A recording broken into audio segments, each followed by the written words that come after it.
Punjab culture day के इंतजामात का जायजा लैन लई पंजाबी तंजीमां दे आगुआं दा इकट्ठ होया।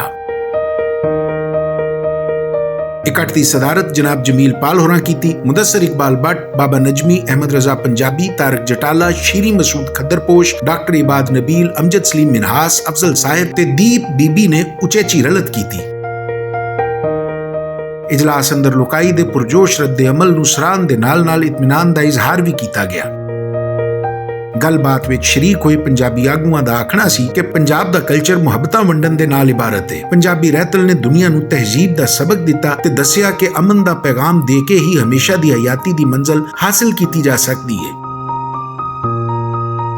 चेतर दी पहली ते मार्च दी 14 तरीक नूं होण वाले पंजाब कल्चर डे नूं हर साल मनाउण दे फैसले दे नाल नाल पंजाब हुकूमत ते दूजे इदारियां दे अदम ताउन दी निंदिया भी कीती गई।